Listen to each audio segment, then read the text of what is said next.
Can your emotional and mental state 2x your business growth? Want to improve how to deal with life and business stresses? We are going to get mental to discover how you can change your mental and emotional state to grow your business, and then use a podcast to help others on this ScreamingBox Podcast. Please like our podcast and subscribe to our channel to get notified when the next podcast is released. Can you hear me now? Can you hear me now? Can you hear me now? ScreamingBox Technology and Business Rundown! Does your state of mind and emotional health directly affect your business? How can you improve your mental and emotional state to grow your business and help others as well? Welcome to the ScreamingBox Technology and Business Rundown Podcast. In this podcast, I, Dave Erickson, and my esteemed co-host, Botond Seres, are going to get mental with Kevin Palmieri, CFO, founder, and co-host of Next Level University, a top global 100 self-improvement podcast. After hitting rock bottom in his 20s, Kevin went on a holistic self-improvement journey to overcome his anxiety, depression, and to finally live a happy life. As a result, he now has a successful podcast earning six figures, with a content base of thousands of episodes and additional training and speeches on nextleveluniverse.com. Many of Kevin's podcast speeches and training involve discussions about mental health, emotional stability, and how to deal with life and business challenges that people and entrepreneurs face every day. So Kevin, how did hitting rock bottom change your life? First of all, thank you both for having me. I appreciate it very much. Yeah, for me, I made six figures in my mid-20s. I assumed external results was going to fix internal voids. That was not the case. So I ended up starting a podcast because I figured, you know what? I've lived most of my life unconsciously. The opposite of unconscious is hyperconscious. I'm going to start a podcast all about becoming hyperconscious. I fell in love with podcasting as I fell out of love with my job because I reached the pinnacle of quote-unquote success at my job, and I was not willing to do what it took to get there again. And then I ended up sitting on the edge of a bed contemplating suicide the next year because I was so miserable. I was so misaligned. I had very little fulfillment in my life. I was always working. I was always tired. I was always answering messages. I felt trapped and I felt stuck. So rock bottom changed my life because it created the necessity for me to say, okay, what do I actually want to do? And that was really the first time I had ever asked myself that question and sat with it and forced myself to answer. And ended up leaving my job 3 or 4 months later and then starting the very challenging journey of being a very broke entrepreneur, very unsuccessful podcaster, and that was in 2018. So it's been a long journey since then.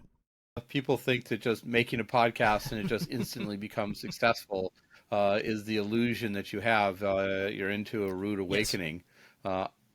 On the other hand, I love doing podcasts, and I love learning and growing through doing them and helping others do the same. So I'm sure that that's quite fulfilling. Yeah, definitely. And I get to do what I love. I think a lot of us, and I was very guilty of this, a lot of us, we dive into a pool and we convince ourselves that we're doing what we're doing because we're passionate about it. When in reality, we're doing something because it's profitable, and then we try to convince ourselves we're passionate about it. For me, I was really passionate about podcasting. I still am. I love it. I'm absolutely in love with it. I wanted to figure out how to stay in the pool. I dove in the pool and said, I love this water. I need to learn how to swim. I need to learn how to tread water. When a lot of us, we do something because we convince ourselves we're passionate about it, but we are trying to get out of that pool as soon as humanly possible. The second we can retire, we go. The second we get our pension, we go. That isn't really the way I think humans are supposed to live their lives. And again, it took me many years to figure that out. So, Kevin, as a CFO and the founder of a successful podcast, I mean, I'm sure you encounter many entrepreneurs and just busy people in usual. Have you observed any sort of mental and emotional health patterns impacting their business performance and just their personal lives? One of the biggest things we've seen is most people either struggle with inaccurate self-worth or inaccurate self-belief. And all I mean by that is there's a lot of people out there that don't believe in their own unique abilities to create a successful business. They start, but then they get stuck in imposter syndrome and I don't know how to do this and I'm afraid to ask for help. There's other people who have delusionally high self-belief where they think they're going to win by default. And that's just not going to happen either. Then if we look at the self-worth side, there are people out there who do not believe that they deserve to be successful. So they unfortunately self-sabotage everything they have going on. And then on the other end of that, there are people who have delusionally high self-worth who it's almost like they can't see what they're doing wrong because they think they're doing everything right. Now, I know those aren't necessarily mental health things, but we've seen a lot of that, and low self-worth can lead to depression. Low self-belief can lead to people not taking action and then not getting the results and then feeling bad about themselves, and it can lead to that. So that's really the big thing that we've identified. I had very low self-belief. I had very low self-worth. I didn't think I was very valuable. I acted that way, and I got results based on that. So that is one of the most common things we've seen over the last 6 years in working with many, many different people. I would say misaligned self-worth, misaligned self-belief, and then the manifestation of what those actually bring. Yeah, it's funny you mentioned that you used to have very low self-worth and low self-esteem. I kind of started on the other end of the scale, where I had way too much votes, and then I right now I feel like I overcorrected, so now it's a bit too low. Do you see that as a thing that happens? Yeah. Is it a usual thing? We call it the drive to 5. So somebody who has very low self-worth, self-belief, whatever it may be, is 0. And it doesn't mean you don't have any, but just for this, 0. Somebody who has very, very high is 10. The goal is to get to 5. Unfortunately, sometimes you go by 5 and you end up at 3. Sometimes you go by 5 and you end up at 7. We had somebody new join our team recently, and I quite literally on the first call with this person said, I want you to be very, very careful because you're going to have more people pouring into you than ever, and there quite literally are not many communities like we have within our team. I said, you're probably going to get a little arrogant because you're going to get confident and you're just going to keep going. I said, just be aware of that. It most likely will happen. It's happened to me. It's happened to everybody. So yes, it is definitely something we have seen. It's definitely something I have experienced as well. I understand very well. All right, good to know I'm not alone with this. So, what are some of the, tools or methods that people can use to help them try to find 5, right? To help them balance. And obviously throughout life, it goes up and down. It doesn't stay the same throughout life. You're always having to kind of adjust it as things happen. What are some of the things, though, that you find important? At the end of the day, action is the cure-all from either end. So what I always say is if you're low on the drive to 5, you have to start fear chasing. So what I used to do in the very beginning, I used to track 5 habits. I would work out every day. I'd post on social media. I'd track my finances. I'd track our listens. And I would do something called fear chasing. And every day I would say, okay, what did I do today that scared me? All right, let me check that off. Let me make a check. How many things did I do this week? So if you are low on the drive to 5, especially when it comes to belief, we have to figure out what is a level. So if you have a level 2 belief, what is a level 3 action that you can take?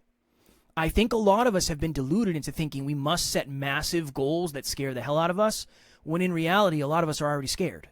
The last thing we need to do is set goals up for failure. So if you have low self-worth, low self-belief, boundaries for low self-worth is a great place to start. Low self-belief, we have to set small goals and we have to build some self-trust. If you're high on either, you need to get humbled. So my business partner one day said, I think I could run a marathon on a whim. And I said, what do you mean? Oh. Yeah. Sure. And he said, I'm going to run a marathon this weekend. And I was like, okay. And he said, I need it. I need to know whether or not I can do it. And if I can't do it, I need to be humbled. He's very self-aware. He said the first half was very easy. And then he said by the end of it, he was walking and he felt broken completely and it humbled him. So it's almost like if you're low, you need to be lifted up. If you're high, you need to be cut down to 5. We're not very good at cutting people down. That's why our team tends to be on the lower end of the drive to 5. I'm not good at knocking people down. I don't like it. It's weird. It makes me uncomfortable. I feel like a jerk. I don't like doing it. But as somebody who did not have any belief in himself, it's very easy for me to lift other people up. Because most people that are attracted to our community are better than they think. Now, there are a lot of people that aren't as good as they think. I'm not good at knocking them down. So that is what I would say. Action. Action is the cure-all. We either have to create proof of positivity or proof of contrast that you're not really where you think you are. Yeah, it seems to me like the knocking down part is more coming from yourself, meaning you have to do something and fail at it, whereas the uplifting part is better done by the community helping to reaffirm that you have value. Is that correct? Yeah, I would say that's fair. The problem is if you're very high on the drive to 5, sometimes you need somebody to challenge you. You need somebody to give you a little kick in the butt. So this is a good example, and I don't mean any negativity about this. This is just a really good example of this. So we have a group coaching program that we do, and we were the second or third call into one of our groups, and I said, how's everybody doing? Is everybody finding value? How's everybody doing? And one of the things that we do in that group is everybody tracks their habits, myself and Alan included. And you can see our habits, you can see our percentages, you can see what we're doing. Somebody butted in, they said, honestly, I should be running this group coaching. Like, I should have my own one of these. I shouldn't even be in this group. And I said, I mean this respectfully, but you got 65% of your habits tracked last week. I've tracked 27 habits every day for the last 4 months. That's why I get to coach, and that's why you're right now a student.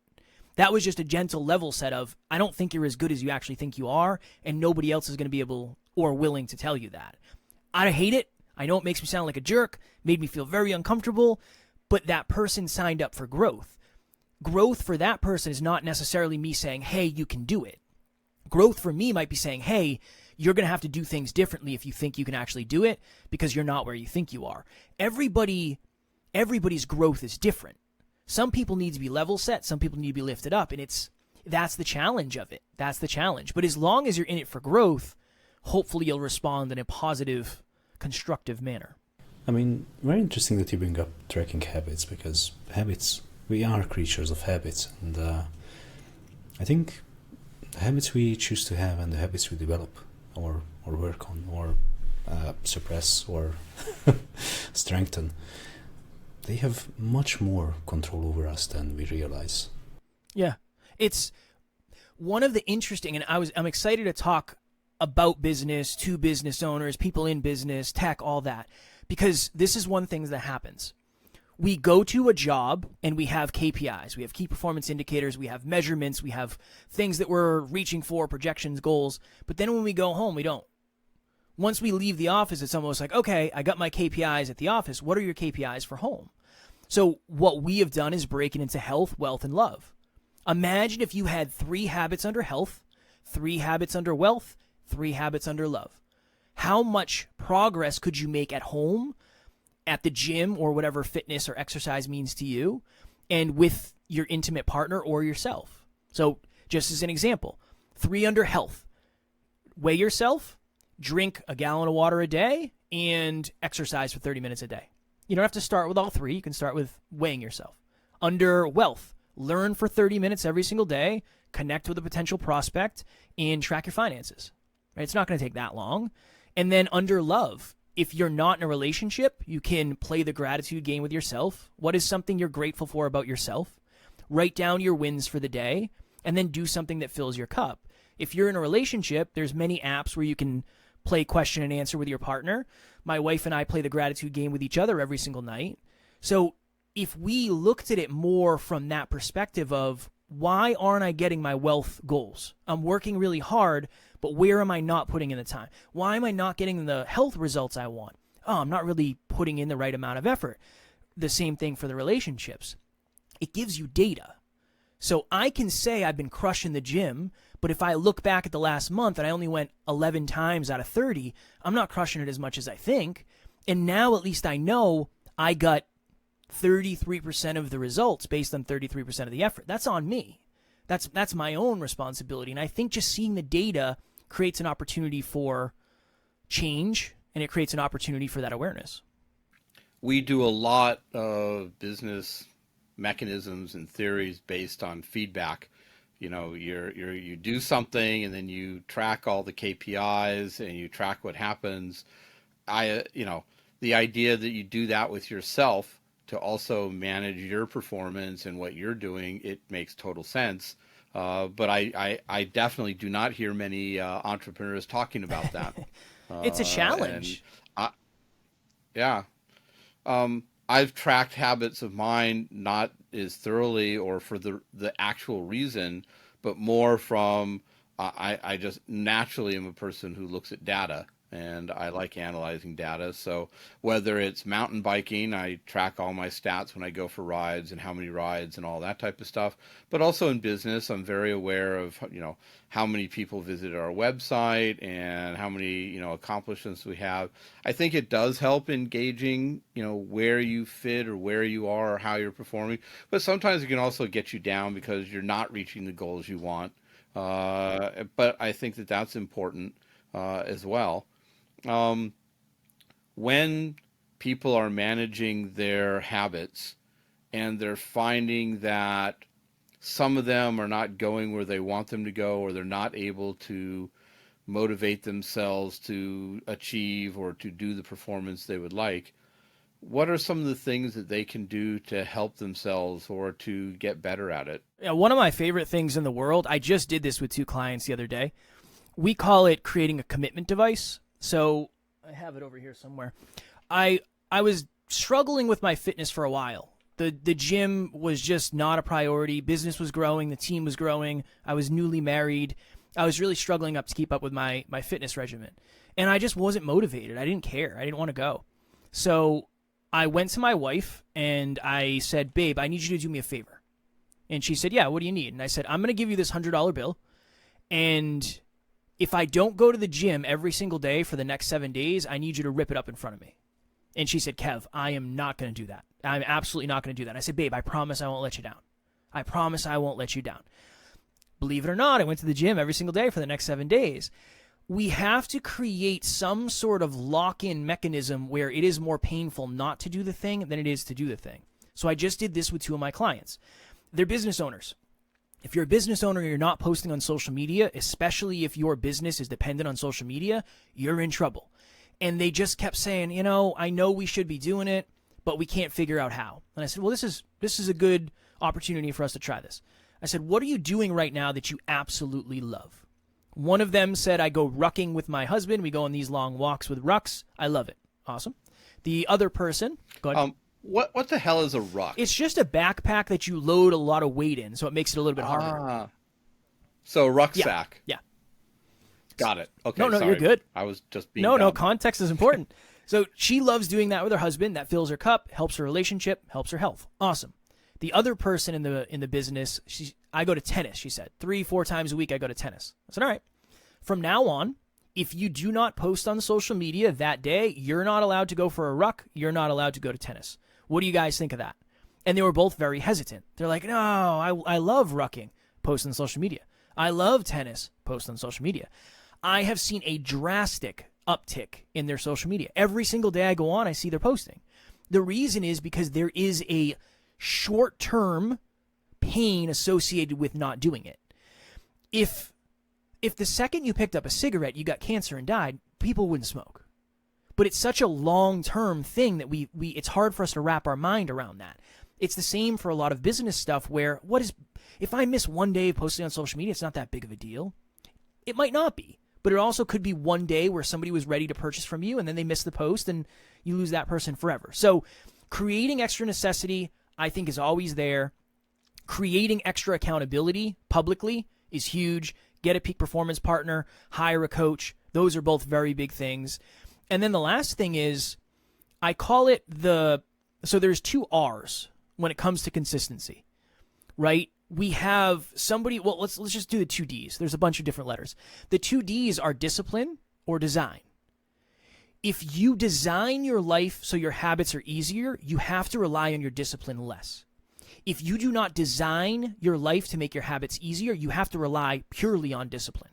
And discipline fades, but design doesn't necessarily. When you get on a plane, one of the reasons planes are safe is because they have the discipline to do the pre-flight checklist, and the pre-flight checklist is designed for your safety. If they started winging it, I'm sure things would be less safe in the sky, and I would be taking less planes than I am because I already do not like them.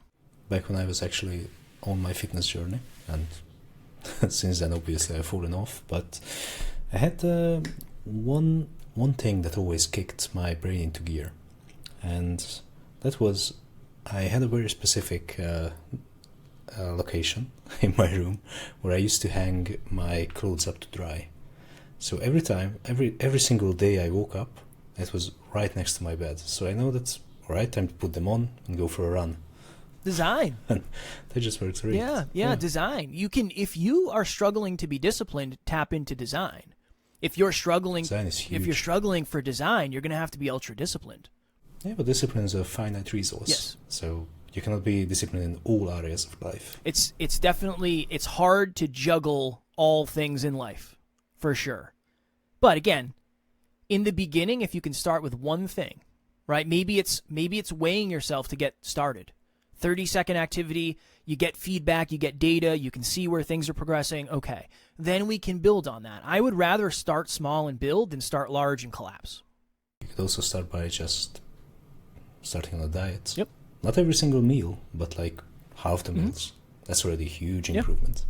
So I see this all the time. Like, people are afraid to go on a diet because they think that, all right, if I'm on a diet, I literally can never eat anything else. But you can. It's enough if you stick to the diet like 50% of the time. That's going to be a massive improvement over eating chips and drinking Coke all day. So we had a guest on early on. Her name is Lori Harder. She's very big in our space. She said something super powerful that I don't know if I fully understood at the time, because this was 2018. This was a long time ago. She said consistent 70% days are better than spotty 100s. And at the time, I was like, yeah, that sounds like a really good quote. But then when you start to do the math, 7 times 7, so say you do 70% times 7, 490%. If you do 100% day, and then you don't do anything, and then 100% day and you don't do anything, and 100% day and you don't do anything, and then you take the weekend off, that's 300. 490 is better than 300. So I like to think of that from your habits too. Okay, maybe you didn't post on social. Maybe you posted on your story. Maybe you didn't connect with a potential client. Maybe you connected with a current client. Anything is better than nothing. And if we're looking for long-term progress, we can do a lot of short-term lever pullings that might not be the full pull. Fitness and emotional and mental health. And entrepreneurs are notoriously bad at fitness because they're so focused on their business.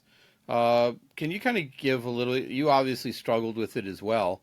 What are some of the things that people can do to help maintain their fitness, but also how important is fitness to your emotional health, your outlook, and how you perform as a business leader? There have been many studies lately, I cannot cite them, I don't know them off the top of my head, but that have connected that moving your body, exercise, weightlifting, that type of stuff is as good for mental health as any antidepressant. And there's a lot of people who probably don't know that yet, because maybe they haven't seen it or they haven't read it or their doctor hasn't talked to them about it. Exercise is huge. If you are more capable from a physiological standpoint, you're more capable of everything. You can work more productive hours, you can work longer, you're more patient in your relationship, you're a better leader because you're leading by example, not just by words. It is absolutely everything. Small things, if you work in a building that has a gym, bring your gym clothes and potentially work out on lunch if you have time. Bring your clothes with you. That way you can stop on the way home. If you work at home, get a standing desk. Get a walking treadmill. Now is the easiest time ever just in terms of technology. We bought a treadmill. It was like $299. If you wanted to buy a treadmill 10 years ago, it probably would have cost you $1,000. Things were different. So you have to make it a priority. That is the truth, where I think this balance thing it once was thought to be an empowering belief. I think balance has become somewhat of a disempowering belief because people think they should be doing everything at the same time, or they think if they're doing something and they're not getting another result, they shouldn't be doing it. When I'm at the gym, the business isn't winning, But when I get back from the gym and I'm all fired up and I have more energy and I'm fulfilled because I had a great workout and I feel like I'm making progress, I'm going to be more positive and I'm more likely to bring business to the business anyway. Things cross over from one section to the other. So that's what I always say about fitness and exercise and health, whatever that means to you. Now, I do want to be transparent. When I say I struggled with fitness, I was still going to the gym 3 times a week. It just wasn't up to the bodybuilding standard that I had set for myself in the past. So that it hasn't been a real struggle with me, but to my standards, I was letting it go, and that was very, very frustrating to me. The last thing I would say is business is very stressful. Owning a business, working at any level of business, but a very high stress environment, you going and working on your body and sweating and raising your heart rate and doing all that stuff is going to be super beneficial for you. And then if you have a partner and you have a family, you owe it to them. You owe it to them to take care of yourself, because if you don't take care of yourself, it's going to be very hard for anybody else to take care of you. You know, I'm a mountain biker, and so for me, I have to really plan, to have that hour to hour and a half during the day or afternoon, morning, whenever I can squeeze it in, to do a ride. And sometimes it is hard to get motivated, but the thing that I like the most about it is that it's an hour and a half in which my body's doing something, and it gives my head time to kind of think about things and figure things out. And it's a great meditative kind of environment. And I find I get a lot of work done just by riding. Yeah. Right. And then I come back physically exhausted, but mentally refreshed. It's a crossover. Every morning I do 15 minutes of mobility, and it's one of my favorite parts of the day. It sucks. I don't like getting down on the floor and trying to put my leg up over my head or any of that. I don't really enjoy it, but it's quiet, it's calm, it's relaxing. It is. It's a little bit of a meditative state for me. And the rest of the day is mayhem. Yeah. I'm on calls and I'm sending DMs and I'm getting texts and I'm on interviews and I'm interviewing. It's just mayhem. So any calm you can create, whatever that means to you, if it's a mountain bike ride, a treadmill, walking with your partner, and it's going to pay dividends. I don't think entrepreneurs emphasize it enough of how valuable it is. Right? Mm-hmm. Yeah, I would agree. Until something happens. And then you have the necessity. But you have to try to create the necessity in advance, and that's just a very challenging thing to do. I'm sure as a successful entrepreneur, you face some of these moments of motivation, of using exercise, but even doing exercise, you can still find yourself in a position where you're struggling mentally or emotionally. When you did get into those situations where things were going great, you were doing all your habits right, everything was good, but then all of a sudden you found you were struggling for some reason, right? Something wasn't going right, you were getting depressed or frustrated. What kind of things or techniques did you use to kind of get yourself back in the groove, so to say? I used to do a lot of meditating. I would take time. I'd take a half hour in the middle of the day, and I would say, okay, I'm going to meditate. I'm going to listen to something. I'm going to lay in bed. I'm going to close my eyes or sit on the porch or whatever it may be. That was a big thing. The thing I do most now is I do a lot of reflection. One of my favorite thoughts around time is from day to day, progress is invisible. From year to year, it's impossible to miss. You might feel like you're struggling right now, but if you look back 5 years, a lot of the problems you have today might be the problems that you would have wished for 5 years ago. I try to have that perspective of gratitude. Now, again, things still suck. You lose clients. Things happen, right? There's still going to be ups and downs. The other thing that I try to do is I try to be vulnerable with the people around me. We're a self-improvement company, so I can go to my CEO, who's my best friend, and say, hey, man, I'm struggling. I don't know. I don't believe in what I'm doing lately. I feel like I'm taking a lot of losses. I need a little boost of confidence. What do I do? So I rely a lot on the people around me. When I'm struggling, I search for mentors, and I try to show up vulnerably, humbly, and ask for help or support.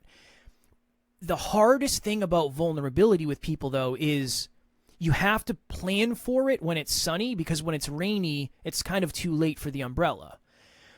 If you can think about that, eventually you're going to need, we don't have to call it a favor, but eventually you're going to need a favor, quote unquote.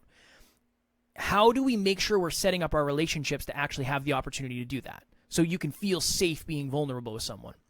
When I hit rock bottom and I had those suicidal ideations, I reached out to Alan. I sent Alan a message and I said, Alan, I'm struggling, brother. I don't know what to do. I feel trapped. I feel hopeless. I feel helpless. What do I do?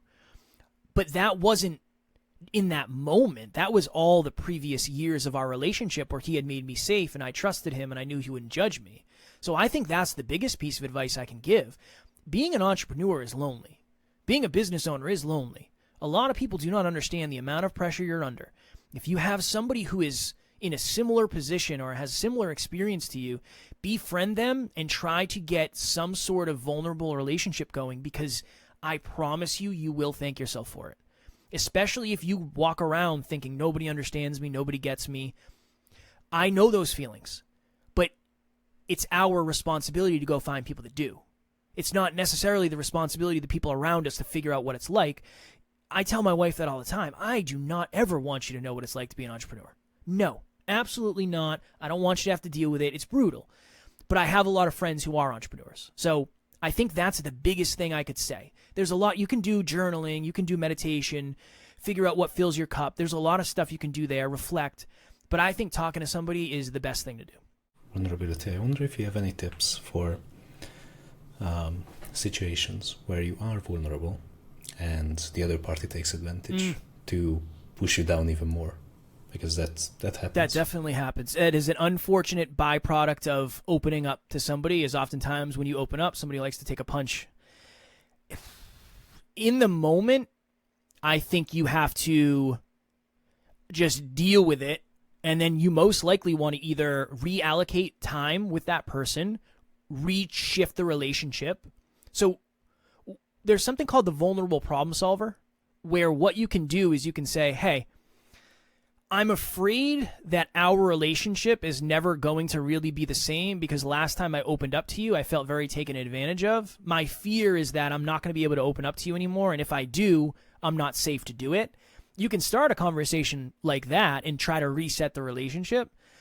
But what I've seen in the past is, again, it's very hard to get other people to change. So I would ask yourself, why is this person in my life in the first place? Do they have similar core values, similar core beliefs, similar core aspirations? If you start coming up with zeros on those questions, that person might not even deserve to be in your life. And unfortunately, you picked the wrong door when you went to be vulnerable. You should have picked door 1, but you picked door 2. It happens. It's happened to me. People have come back and used it against me, when they leave or whatever it may be. So I definitely understand it. I think you just have to learn from it, learn from the loss, take the lesson, and try to avoid it moving forward. I wish I had a hallmark quote for it, but that's the best I can do. So sometimes it does work to reset the relationship and bring attention to how it is not possible to be vulnerable around the person. But when that doesn't work, it does seem like there is no choice then, right? There's not a lot of options. It is what it is. I mean, you can decide, you know what, I'm just never going to be vulnerable with this person. I mean, you can definitely decide that, but usually the quality of a relationship is connected to the vulnerability in it. So Absolutely. I can't imagine it would be a very successful, fulfilling, aligned, connected relationship. So yeah, I just reallocate time and revisit why the relationship is there in the first place.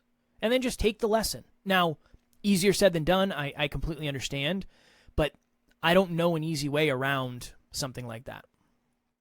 I've been a sole entrepreneur. I've had companies where I was the only person. It really is lonely, very stressful. You're the only person who can deal with it. If you're lucky, you have a good life partner, wife, or somebody who you can kind of help unload, but they're not in it, so they can't really provide much in the way of solutions or anything. It's one of the reasons that people form partnerships in business. It expands the ability to do things. It allows the partners to take on other responsibilities so that you can focus on things that you're good at. So having a good relationship is like that, and I've encountered it myself personally.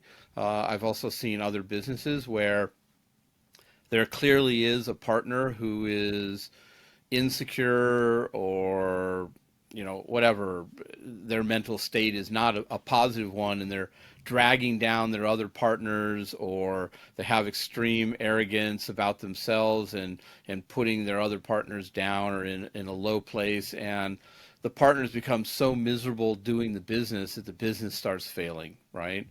And sometimes, it's really hard when you're in a partner situation to have to go to a partner and say, hey, this isn't working. We've tried over and over, and we're trying to work with you, and it's time to either end the business or go our separate ways. It is one of the more difficult things to do in life and in business. Do you have any kind of recommendations or tips on how to actually do that once you kind of recognize that somebody is not good for you? So I haven't experienced that from a business perspective in terms of a partnership. I'm very lucky and very blessed. I have a wonderful business partner. Yeah, I always start with, are the people in your life the best from your past or the best for your future? That question changed my life. I started reallocating time with friends after that.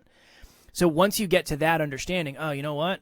Yeah, I don't know if partner C is what's best for us, partner A, partner B. You go to them, and I think you have to figure out why did they make it as a partner in the first place? What was the deciding factor that determined that they were going to be a valuable piece to the business? We always rely on core beliefs, core values, and core aspirations. That is really my business partnership with my business partner is so good because we have very similar core values, we have very similar core beliefs, and we have very similar core aspirations. We've had very honest conversations where if I ever get to the point where I don't want to work every single day like we are today and my aspirations change, I will most likely have to reallocate time and figure out a different position, and things are going to change. We're very mature about that, but I know not everybody is. I would have that conversation. Hey, when we started this company, this was the play, right? These were our core beliefs. These were our core values. These were our core aspirations. This is what we were doing. This is the amount of time we were putting in. This was our leadership style. One of us was very confident. The other person was very balanced. Somebody was insecure, blah, blah, blah. Today, it doesn't seem like that is the case anymore. Can we realign and check in on what our core beliefs, core values, and core aspirations are? Then from there, draw conclusions. And if it's not right, it's not right. And you have to make, and again, this is the hard piece because it's personal, you have to make the decision that's best for the business. Because if the business dies, everybody connected with the business takes a hit.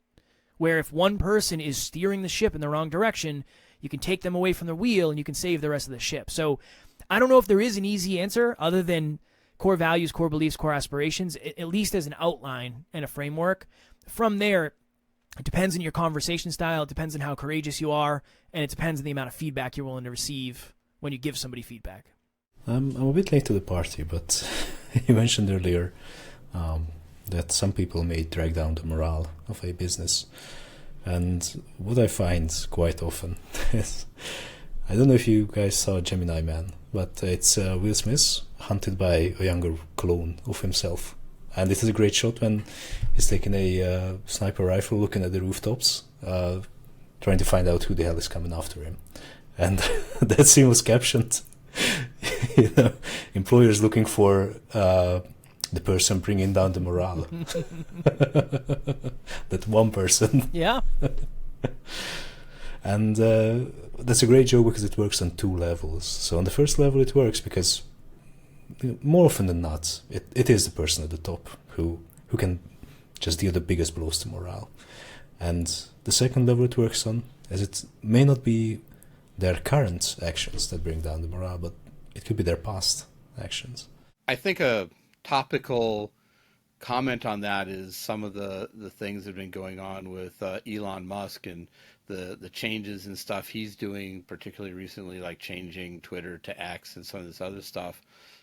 My understanding is that in some of his companies, they're extremely enthusiastic about him, and others, he can bring down the morale really fast. And that's kind of an example of someone doing a roller coaster. Nobody can predict what he's going to do, and so they're all insecure about what's going to happen tomorrow. So yeah, that is one of the aspects of leadership that it'd be good to have stable leaders leading all companies and countries maybe, But the fact of the matter is people are people, and nobody's really as stable as they think they are. And life throws things at you. Definitely. And at the end of the day, the leadership capabilities are connected to the person's self-improvement set point. Elon's a very smart man. I mean, he's a genius, right? But it doesn't mean he's emotionally intelligent. It doesn't mean he understands intricacies of communication. There's a lot of things that he might be missing. A lot of the biggest leaders in the world are just very logical, heavy tech people. They don't really understand what it's like to communicate with an emotionally driven human, potentially. So I lean so heavy on self-improvement. Self-improvement, I think, is the answer to so many things, because when you improve yourself, you start to understand things. And you can have empathy.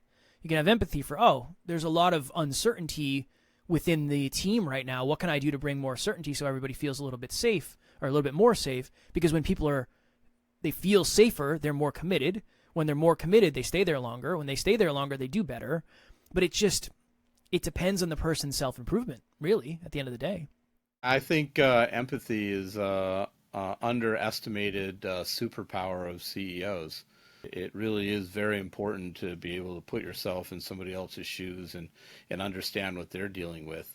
It gives you a very important perspective. And if you can't, at least admit it. I think that's another piece of empathy, too. Our team is the majority of our team is women, and many of them are moms. I always say, I can only imagine what it's like to be a stay-at-home mom with 3 children. I have 2 cats. That's it. That's my experience with parenting. Right. I can take care of them, but they're pretty self-sufficient. I can only imagine, or what I'll say often is I can understand to the level I can understand. I will never say, I know what it's like. I don't. I know what it's like to be a podcaster, so I can say that, right? I know what it's like to do certain things, but the language around the way you communicate, there's a very important piece to that really helps the culture of inclusiveness. People listen. People listen to the words you say. Even if you say them kindly, they can tell if you don't understand what you're saying. I think that ability to recognize if it's just impossible for me or you to put ourselves in someone else's shoes is something that is missing for most of our politicians. Yeah. Yeah, it's amazing. A lot of the higher thing ups. The thing I find stunning is when they get some very simple questions like, do you have any idea what it feels like to live on minimum wage? And they just won't admit that they cannot even imagine, because they were rich when they were born, they are rich now, and between those 2 points they were always rich. So they can't even imagine the struggles that most people have. And if they just said they that, just will not admit imagine it. If they just, it would be fine. I can only imagine. I don't know what it's like, but I can imagine it's not easy. Yeah, because then it opens up a conversation. Like, all right, fair enough. Let me tell you about it. Yeah, but that's vulnerability too. Yeah, definitely. That's something I do a lot of times. Like, when someone comes to me with whatever their problem is, oftentimes I just go dude, that I'm sad for you, but I literally can't even imagine what you're going through. Can you talk a little bit about, how you got this whole thing started, but also how did it go from podcast to Next Level University? And even though it's not technically a university, it's kind of a collection of the podcasts and training and lectures and speeches and other things.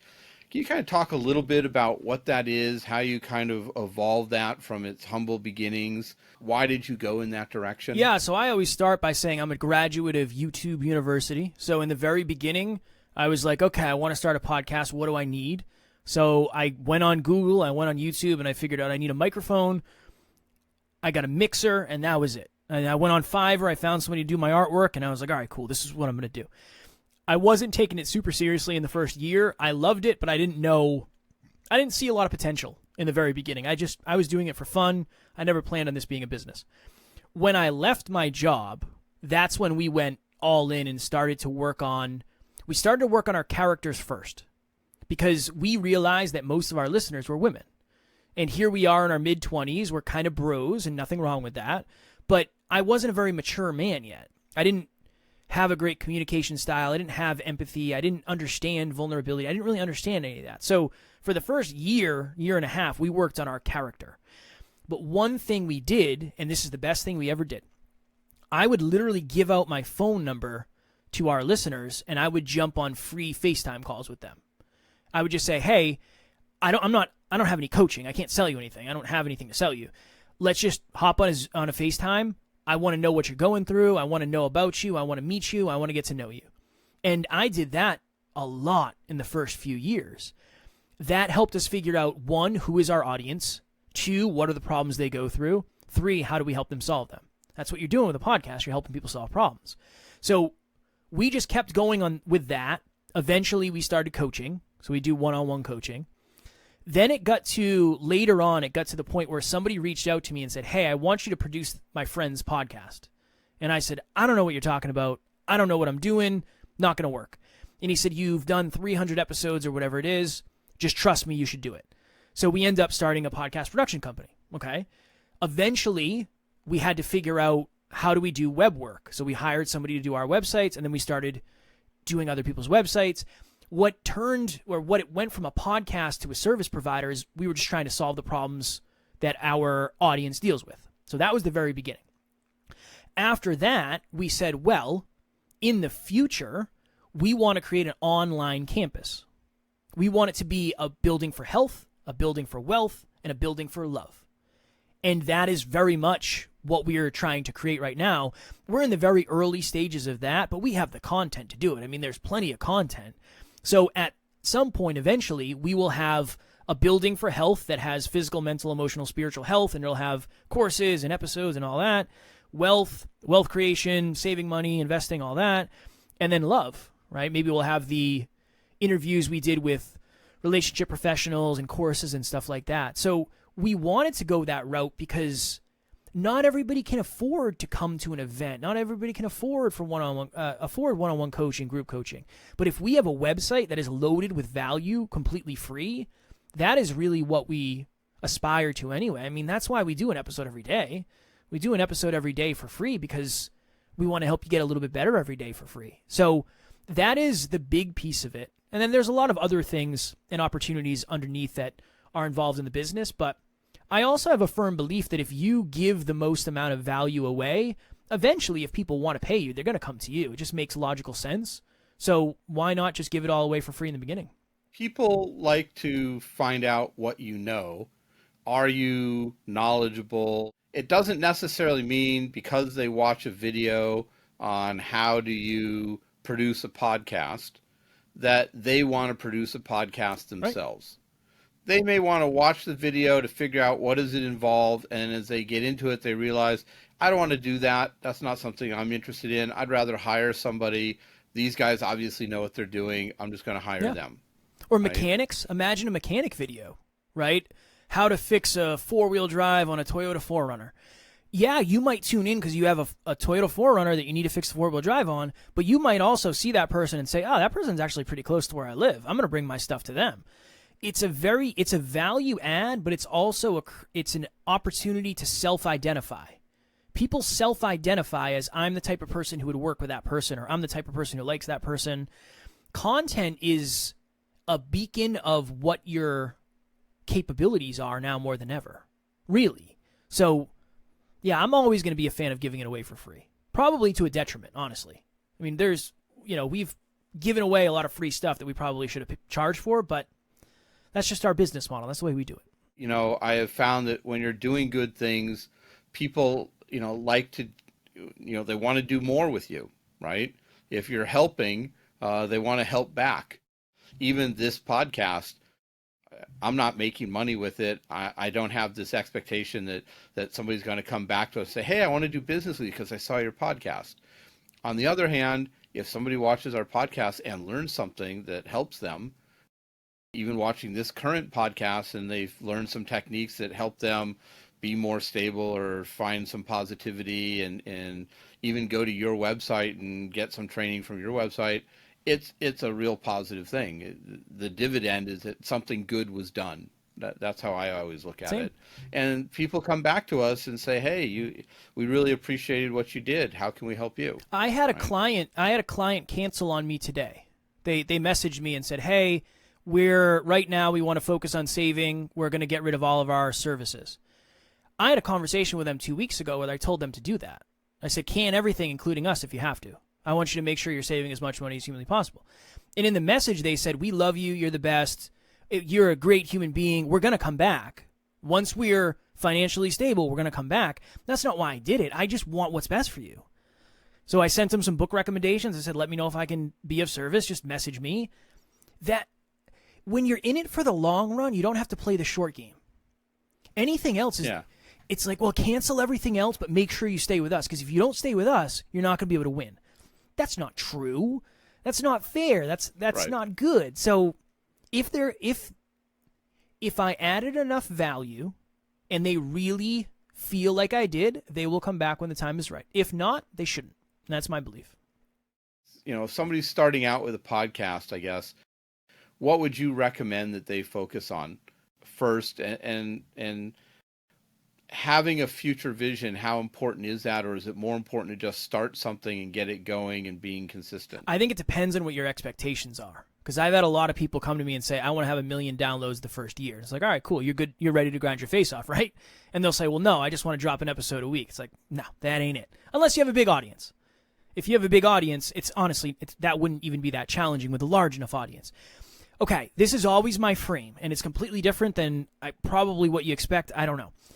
What you do before the podcast and what you do after the podcast episode is as important, if not more important, than the actual episode. So the 3 things I would say: get very familiar, very comfortable, and very consistent on social media. Not just posting, but building real, authentic relationships with people. Because those are the people that are going to listen to your show. Do not ever miss on your podcast. Do not ever miss an episode. If you tell people it's going to be out, find a way to get it out. And then always try to keep up with 1% improvements. So say you're doing audio only. All right, cool. Let's make sure our audio quality is as good as humanly possible. Let's make sure we get an intro, an outro, a trailer. Awesome. Then maybe try to do video.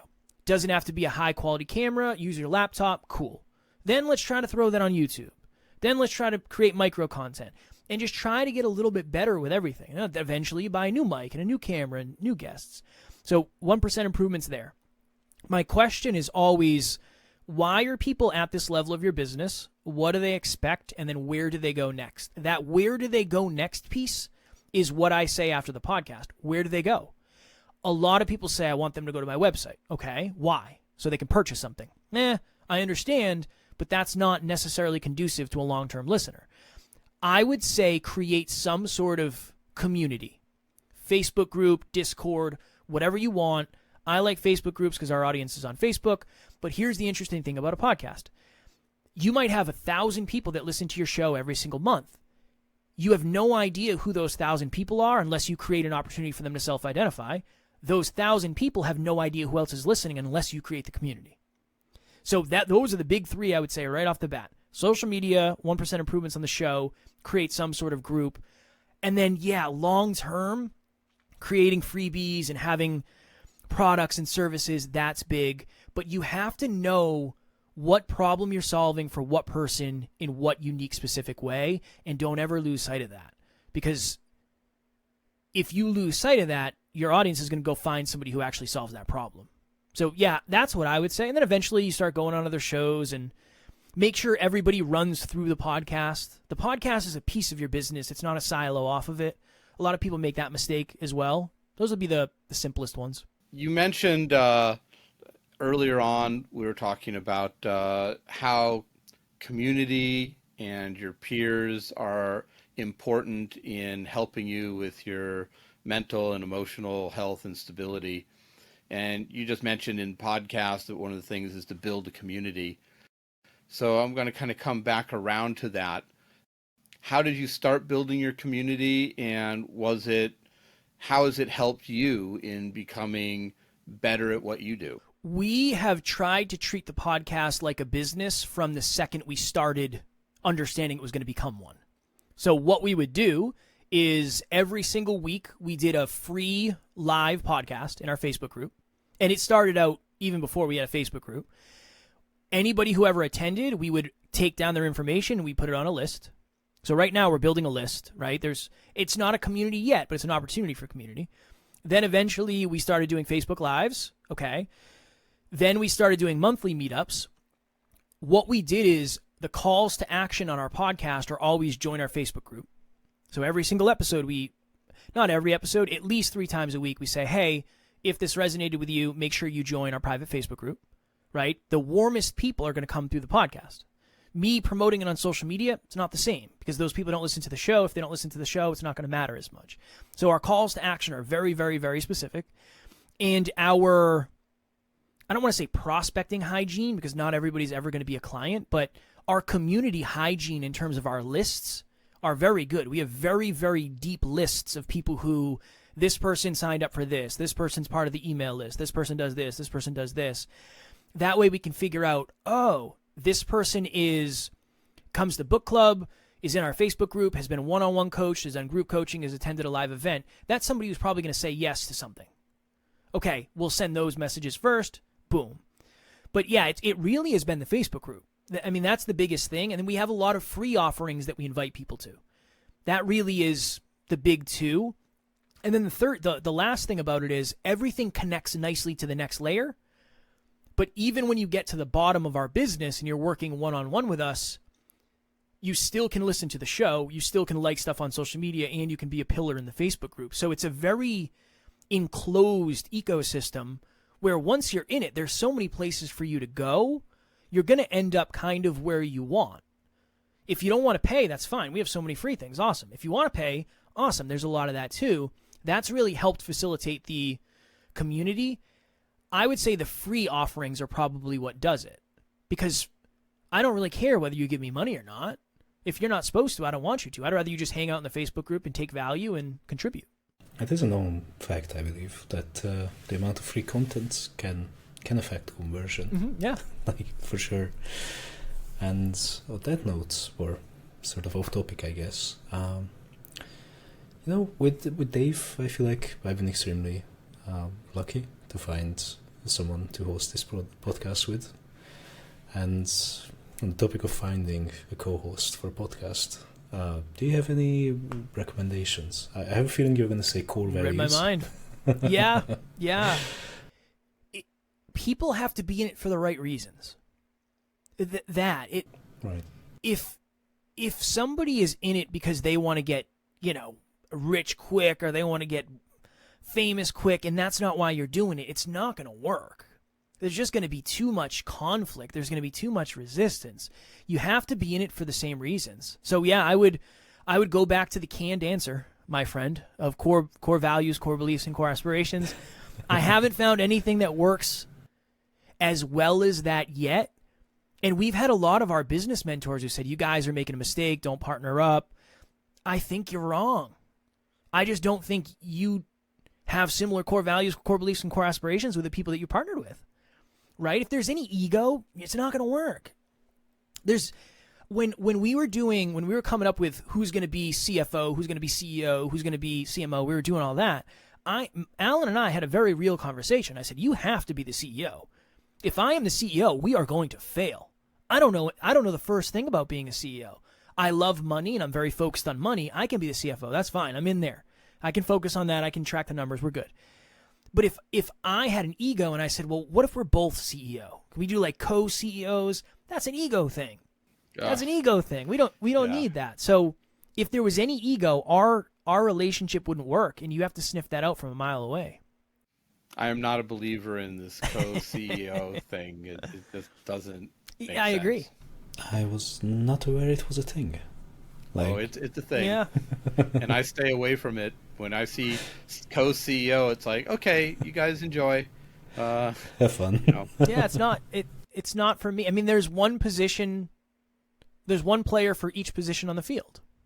It doesn't mean if you get hurt, somebody can't step in, but I'm not the quarterback. I can't even see over the line. That's not me. Somebody else has to do that. I'll do something else. It just leaning into your expertise and leaning into what you're good at, but that requires some communication and vulnerability. So for us, it's not burnout is not really an issue with our frequency of episodes, but I do see a lot of podcasts that do try to do daily content, and they do feel burnt out after a while. So I do wonder, Kevin, if you have some great strategies to avoid burnout in general. I think that is extremely valuable in just day-to-day life for everyone who works any job anywhere. Yeah, it is. It's a great question. I mean, I deal with burnout like everybody else. It's less than ever. You have to rely on your systems. One, so we have a video editing team, we have an audio editing team. All we do is record, and then we send it off to the team, and the team's amazing. They do the rest.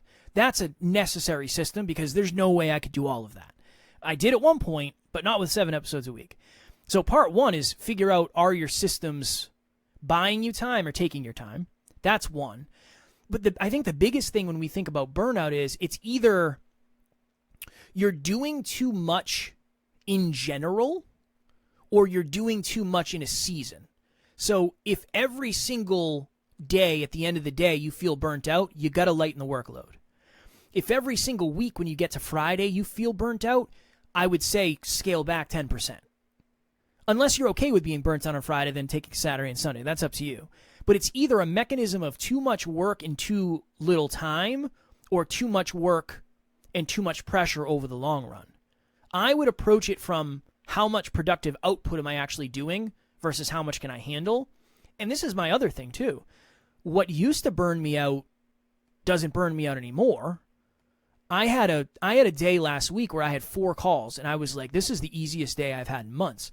When I first started, I would have 1 coaching call, and I would have to take a nap after. It was like, do not call me, do not text me. I have a coaching call today. I can't do anything else.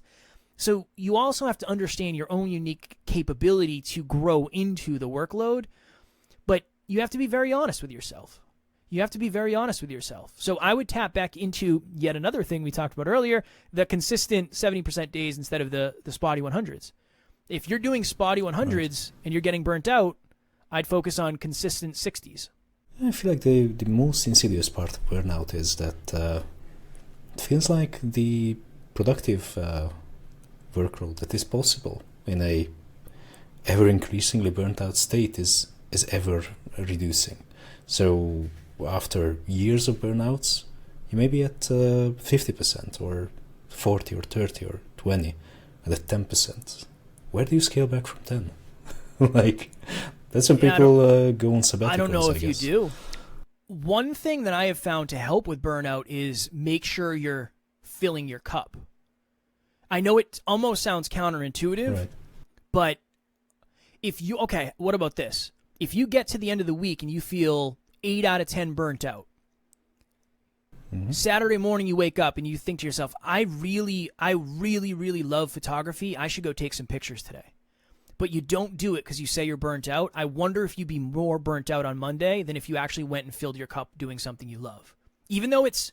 Oh, no, that's a great tip. I mean, even if you're burnt out at work, you could still go ahead and go on your personal fitness journey. Yeah, now... You have to test it, right? I don't know. Is it going to make you more burnt out? Right. That's a personal thing. But my wife and I had that conversation recently where we wake up and we're like, all right, we're going to go for a walk this afternoon. And I'm tired and she's tired. And then the afternoon comes and we're both sitting on the couch and we're like, you know what? Nah, we're not going to go for a walk. Don't worry about it. Then we had a conversation and I said, babe, I think we need to do the things that we know we'll be grateful that we did. In the moment, I want to watch Netflix. I will not be grateful I watched Netflix most likely. I will be grateful for going for a walk with my beautiful wife and having great conversation and being outside and having nature and making a memory. I think filling your cup like that might actually lend itself to less burnout than more. So that's worth a test too. All right, so, Kevin, in your opinion, what does the future of podcasting look like? My goodness. Everybody is going to have a podcast. Everybody is going to think podcasting is the way. 99% of the people who start will quit.